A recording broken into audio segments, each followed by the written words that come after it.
Emakunderen barruan gizonduz izeneko programa dago martxan eta bertako koordinatzailea da Ander Bergara. Berekin hitz egin dut nolabait azken urteetako joera zein den jakiteko eta indarkeriaren kontrako dugun jarrera azaltzeko eta gizon batzuen indarkeriaren arrazoi posibleak azaltzeko ere bai.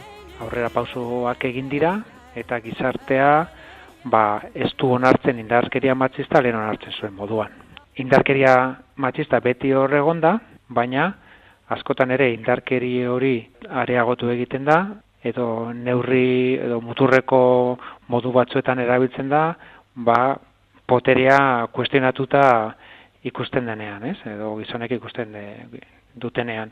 Eta gehituko nuke, zergatik gizon askok ez dute berdintasuna positibotzat jotzen, edo batetik ez jakintasuna delako tarteko, gizon askok edo batzuek behintzat ez dute edo ez dakite benetan berdintasuna zer den, zer suposatzen duen eta ze eragin positiboa izan dezakeen ez bakarrik gizartean, baizik eta emakumeengan eta gizonengan, Nik uste dut ez jakintasun puntu bat egon daitekela, eta bestetik batzuk badirela ezagutzen dute eta dakite berdintasuna zer den eta zer suposatzen duen, eta ez dute nahi berdintasunak ekarritzaken ondorio batzuk, Azken finean berdintasuna suposatzen du poterea orekatzea, eta horrek suposatzen du gizonok poterea galdu beharko dugula eta privilegioi uko.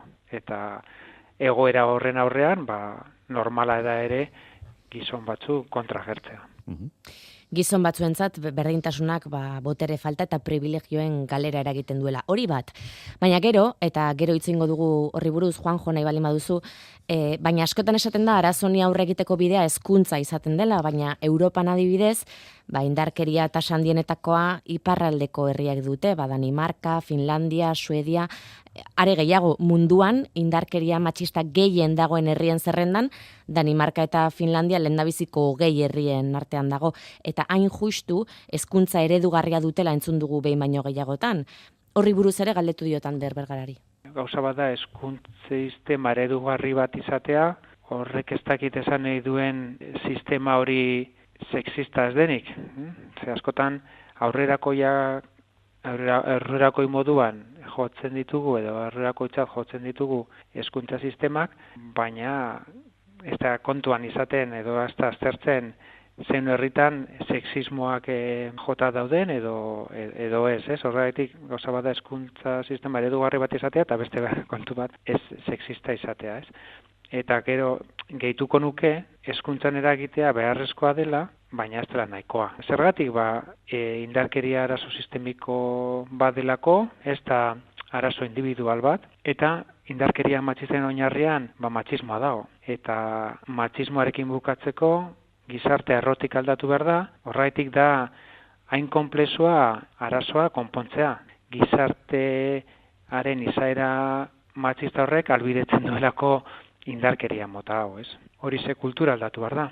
Sexismoaren ikuspegitik gaude antolatuta oro har. Kultura hori aldatzen ez den bitartean, kultura zentzu handi batean ulertuta, ez dugu berdintasuna lortuko eta ezin izango dugu indarkeria matxistarekin bukatu. Beraz, Maialen, hori, hezkuntza garrantzizkoa da, baina kultura bera da arazoa, ez da? Hori da, esaten diguna Ander Bergarak, ez da? Sexismoaren ikuspegiak agintzen duela, kultura guztietan ez bada, gehienetan. Horregatik esan du Ander Bergarak, gizartea modu individualean eta kolektiboan implikatzea beharrezkoa dela, kultura bera aldatzeko. Azken finean, ari gara giza eskubideen defentsaz. Eta horretan, gizonok oso paper importantea dugu. Eta nik uste dut gizonok aurrera pausoak eman behar ditugula arlo honetan, eta argi eta garbi adierazi, ez dugula enortuko indarkeria matxista, eta postu sendua egiten dugula berdintasunaren alde. Eta ez bakarrik maila teorikoan, baizik eta ere eguneroko bizitzan. Eta nola egin daiteke hori? Oro har, gure bizitzan, alegintzen,